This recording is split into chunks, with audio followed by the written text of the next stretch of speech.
बहुत सारे बच्चे एक डाउट पूछ रहे थे कि सर ऑफलाइन टेस्ट देना एकदम जरूरी ही है क्या, है ना? ऑफलाइन टेस्ट हमें देना ही चाहिए क्या? बिना ऑफलाइन टेस्ट का नहीं होगा, हम ऑनलाइन में बहुत टेस्ट दे लेंगे। बट अब ऑनलाइन में जितने भी टेस्ट दे लो, नीट का पेपर तो ऑफलाइन ही होना है।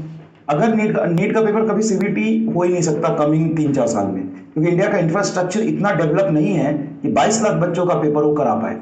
अगर 2 शिफ्ट में करेंगे, 3 शिफ्ट में करेंगे तो भी पॉसिबल नहीं है कि वो इतने सारे बच्चों का करा पाए पेपर। तो उनको 8-7-8 शिफ्ट में करना होगा, जो कि और ज्यादा लेंथी हो जाएगा। भगवान से मनाओ कि सीबीटी ना हो पहली बात तो। क्योंकि इतने बच्चों को बिठाएंगे कहाँ, इतना इंफ्रास्ट्रक्चर डेवलप ही नहीं है। तो कंप्यूटर बेस्ड पेपर नहीं होगा, पेन पेपर मोड होगा। एक काम आप जरूर कर सकते हैं, एकदम सही और जेन्यून चीज बताता हूं, खूब और खूब क्वेश्चन प्रैक्टिस करो, खूब क्वेश्चन प्रैक्टिस करो। ऑनलाइन सारे टेस्ट दो, लास्ट में एटलीस्ट 4-5 आप ऑफलाइन टेस्ट दे लेना, 4-5, इससे ज्यादा की जरूरत नहीं पड़ती है। ऐसा नहीं कि तुम अभी से ही टेस्ट दो, सारे ऑफलाइन टेस्ट दो, इतना भी जरूरत नहीं है। अगर आप ऐसे एरिया से हैं जहां से ऑफलाइन टेस्ट दूर पड़ रहा है, या आप ऑफलाइन टेस्ट सीरीज देखो, ऑफलाइन टेस्ट सीरीज ऑफलाइन होता है, प्रिंटिंग होता है, पेपर जाता है, इंफ्रास्ट्रक्चर होता है, तो थोड़ा महंगा जरूर होता है। तो आप अगर आप अफोर्ड नहीं कर पा रहे हो तो कोई दिक्कत नहीं है, आप किसी तरीके से 4-5 लास्ट में टेस्ट दे लेना, कहीं का भी ज्वाइन करके। ये भी जरूरी नहीं है कि वो ये स्टैंडर्ड टेस्ट ही होना चाहिए, कोई बड़े कोचिंग का होना चाहिए, फिजिक्स वाला का ही होना चाहिए, किसी XYZ का ही होना चाहिए, ये भी जरूरी नहीं है। किसी छोटी कोचिंग का भी दे सकते हैं। लास्ट में 4-5 टेस्ट आप फील के लिए देंगे बस। बाकी आप जितना रगड़ के मेहनत करेंगे, जितना ज्यादा पढ़ाई करेंगे, उतना ही आपको काम आएगा। बड़ी सिंपल सी बात है, समझ गए? समझ गए? तो अगर आप ऑफलाइन ज्वाइन नहीं किए हो और आप कर पाओगे और अफोर्डेबल है और आपके पास में, तो कुछ कर लीजिए।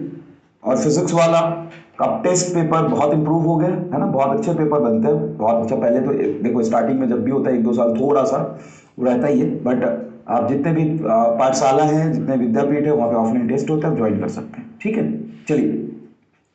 या आप किसी और कोचिंग में जाना जाके ज्वाइन करना चाहते हैं, वहां कर सकते हैं, कोई प्रॉब्लम नहीं। जहां आपको मर्जी है वहां ज्वाइन कर सकते हैं, ठीक है। बट ऑफलाइन लास्ट में 4-5 टेस्ट जरूर देना।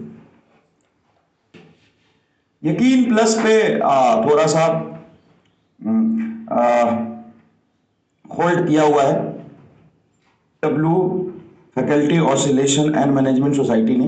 बहुत जल्दी उसको हरी झंडी देंगे, तब चीजें होंगी आगे, है ना? क्योंकि बैकएंड पे भी उनको काम करना पड़ता है, उनको सोचना पड़ता है, बहुत सारी चीजें होती हैं। तो बिल्कुल मैंने सजेस्ट कर दिया था कि ऐसे ऐसे यकीन प्लस अपन बना सकते हैं और ऐसे इन बच्चों को सब्सक्रिप्शन दे सकते हैं। उसमें आप भी होंगे, लक्ष्य वाले भी होंगे, बट उनको थोड़ा सा समय लग रहा है। तो when ever they will ready, they will ready, ठीक है। और वैसे भी मैं आपको थोड़ा हिंट दे दूं, उसमें कंप्लीट पढ़ाया नहीं जाएगा, उसमें मोटा मोटा टेस्ट ही होंगे और हर वीक में 2 टेस्ट होंगे।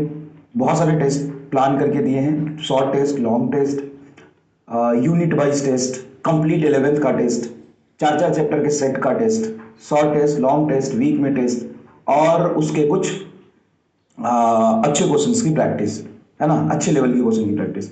तो अगर आप यकीन में ये सोच रहे हो कि यकीन प्लस कोई ऐसा बैच होगा जिसमें हम जाके पढ़ेंगे, दिस इज नॉट पॉसिबल। पढ़ना तो आपको यकीन 2 में ही है। कंटेंट जितना यहाँ पे दे रहे हैं वहीं से सिलेक्शन होगा, इसके लिए कुछ एक्स्ट्रा करेंगे तो फालतू की बात हो गई। ये कर लो, उत्थान कर लो, इसके अलावा कुछ नहीं चाहिए तुम्हें। हाँ, लेकिन उसमें टेस्ट बहुत होंगे, शायद 60-70 टेस्ट होंगे सारे मिला के, ठीक है ना। थोड़ा लेट हो गया तो नंबर ऑफ टेस्ट 2-4 कम हो जाएंगे, इससे कोई फर्क नहीं पड़ता। बट पहले वीक से ही आपके टेस्ट प्लान किए। प्लानर मैंने ही बनवाया था टेस्ट का, तो टेस्ट का प्लानर कि पहले 2-2, 3-3 चैप्टर के शॉर्ट टेस्ट, फिर 2-2, 3-3 चैप्टर के लॉन्ग टेस्ट, फिर 6-6 चैप्टर का टेस्ट। 6-6 चैप्टर मतलब फिजिक्स में 6 चैप्टर का आएंगे सिर्फ, फिर लास्ट के फिजिक्स में 11th के 6 चैप्टर आएंगे, फिर 12th के 6 चैप्टर आएंगे, फिर 12th के लास्ट के 6 चैप्टर आएंगे, फिर कंप्लीट 11th का सिर्फ आएगा, सिर्फ complete 11th, complete 11th, complete 11th, फिर complete 12th, complete 12th, complete 12th, फिर 11th 12th combined full syllabus. और ये जो होंगे वो पहले दिन से आपके किसी भी चैप्टर के टेस्ट शुरू हो जाएंगे। तो अगर आपने नहीं पढ़ा है तो कोई मतलब नहीं हो, वो उन बच्चों के लिए जो पूरा पढ़ चुके हैं वही टेस्ट देंगे, नहीं तो आप देंगे कैसे टेस्ट? हाँ, है ना। चलिए, हाँ, हालांकि आपका ही बहुत ज्यादा पोर्शन कंप्लीट हो चुका है तो आप भी दे सकते हैं। तो मोटा मोटा मैंने बता दिया आपको। उसमें एक चैप्टर में शायद एक ही लेक्चर होगा, उस लेक्चर में बहुत अच्छे अच्छे सवाल जो जनरली क्लास में नहीं होते हैं, थोड़ा सा ट्रिकी होगा, जो नीट में भी नहीं आएगा वो कराया जाएगा, उसमें वही कराया जाएगा जो नीट में नहीं आएगा। अब बताओ, आपको पढ़ना है तो आपने इस पे पढ़ लेना। यकीन प्लस में अगर क्लास भी होगी तो वही पढ़ाएगा जो नीट में नहीं आएगा, वही पढ़ेंगे जो नीट में नहीं आए, जो नीट में नहीं आए, नहीं आएगा वही सिर्फ वही पढ़ेंगे, सिर्फ वही चीजें इसमें पढ़ेंगे जो नीट में नहीं आएगा। बिल्कुल नहीं आएगा नीट में, गारंटी एकदम। अगर नीट में आ गया तो भाई साहब पढ़ाना छोड़ दूंगा, अगर ऐसी चीज आ गई तो। अगर नीट में आ गया ना तो पढ़ाना छोड़, हाँ सिर्फ वही चीज पढ़ाया जाएगा, वही चीज पढ़ाया जाएगा जो नीट में नहीं आएगा। बिल्कुल भी नहीं आना चाहिए नीट में, एकदम वही चीज ढूंढ ढूंढ के पढ़ाया जाए, क्योंकि जितना चीज पढ़ाया जा सकता है नीट में जो आ जाए वो 18 2.0 में है। अब यहां पे कुछ बच्चे पूछेंगे कि सर हम पढ़ें क्यों? बस बेटा, यही से तुम्हारी इलिजिबिलिटी फिक्स हो गई कि तुम्हें नहीं पढ़ना चाहिए।